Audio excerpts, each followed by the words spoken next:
AOM media வழங்கும் தின தியானம்.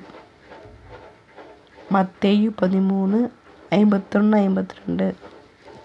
ராஜ்யத்தை குறித்து பல காரியங்களை சொன்ன பின்பு இவையெல்லாம் அறிந்து கொண்டீர்களா என்று கேட்கிறதை பார்க்கிறோம்.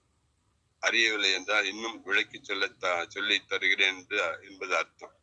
இதிலிருந்து நாம் கற்றுக்கொள்வது, வேதத்தை நாம் வாசிக்கிறோம், வெறும் வாசிப்பது மட்டும் போதாது, அதை புரிந்து கொள்ள வேண்டும். புரியாவிட்டால் கேட்டு தெரிந்து கொள்ள வேண்டும். நம்முடைய சபை மக்கள் வேதத்தை வாசிக்கிறார்கள் என்பது சந்தோஷம்தான். ஆனால் இதுவரைக்கும் ஏதோ 1-2 சதவீதங்களை தவிர யாருமே எங்களுக்கு இது புரியவில்லை, இதை குறித்து இன்னும் அறிந்து கொள்ள ஆசைப்படுகிறோம் என்று கேட்டதே இல்லை. அப்படி என்றால் எல்லாமே புரிந்து விட்டதா அல்லது கடமைக்காக படித்து கொண்டிருக்கிறோமோ? வேத புத்தகம் ஒரு சமுத்திரம். அதில் புரியாத காரியங்கள் எத்தனையோ உள்ளன. தெரியாததை கேட்டு தெரிந்து கொள்ள வேண்டும். நாங்களே சொன்னால் எங்களுக்கு எல்லாமே தெரியும் என்பதல்ல. நாங்களே அவ்வப்போது வேதத்தில் வரும் சந்தேகங்களை எங்களுக்கும் மேல இருக்கிறவரிடம், இன்னும் அதிகமாக கற்றவர்களிடம் கேட்டு தெரிந்து விடுகிறோம். அல்லது விளக்க நூலிலிருந்து விளக்கத்தை பெற்றுக் கொள்கிறோம். ஒன்று அல்லது அதற்கு மேற்பட்ட பைபிள் கமெண்ட்ரிஸை பார்த்து சரியாக புரிந்து கொள்ள முயற்சிக்கிறோம். ஆக அன்பானவர்களே, இன்றைக்கு சபையில் கர்த்தர் கொடுக்கும் ஆலோசனை, இன்று காலையில் கர்த்தர் கொடுக்கும் ஆலோசனை, வேத புத்தகத்தை கடமைக்காக வாசிக்காமல் வசனங்களை புரிந்து கொள்ள முயற்சிக்க வேண்டும் என்பது. அடுத்தது 52வது வசனத்தில், ஏற்கனவே வேதத்தில் அவர்கள் தேறினவர்களாக இருக்கலாம், ஆனால் இயேசு கிறிஸ்து மூலம் கற்றுக்கொண்ட சத்தியங்களையும் அவர்கள் ஏற்றுக்கொள்ள வேண்டும் என்கிறார். இன்னொரு விதத்தில் சொல்ல போனால், இயேசுவிடம் வருகிறவர்கள் தங்களுக்கு இருக்கிற திறமைகளை பயன்படுத்தக்கூடாது என்பது அல்ல.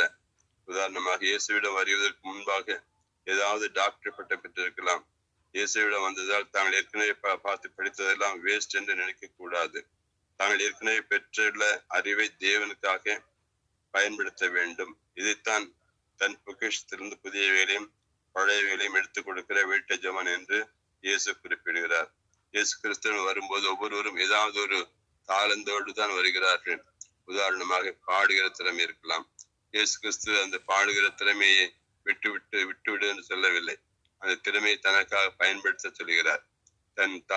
தன் திறமைகள் எல்லாம் விட்டுவிட்டு மத சம்பந்தமான காரியங்களை மட்டுமே கவனிக்க வேண்டும் என்பதல்ல. ஒரு வியாபாரி தன்னுடைய வியாபாரத்தை விட்டுவிட வேண்டும் என்பதல்ல. மாறாக ஒரு கிறிஸ்தவ வியாபாரி எப்படி இருக்க வேண்டுமோ அப்படி இருக்க வேண்டும். அநியாயமான லாபம் சம்பாதிப்பதை விட்டுவிட வேண்டும். ஒரு மருத்துவ டாக்டர் தன் மருத்துவ அறிவை விட்டுவிட வேண்டும் என்பதல்ல. அவர் தேவனுடைய நாமத்தின் மகிமைக்காக பயன்படுத்த வேண்டும். தன்னிடம் வருகிறவர்களுக்கு ஏதாவது விதத்தில் சுவிசேஷம் சொல்லலாம்.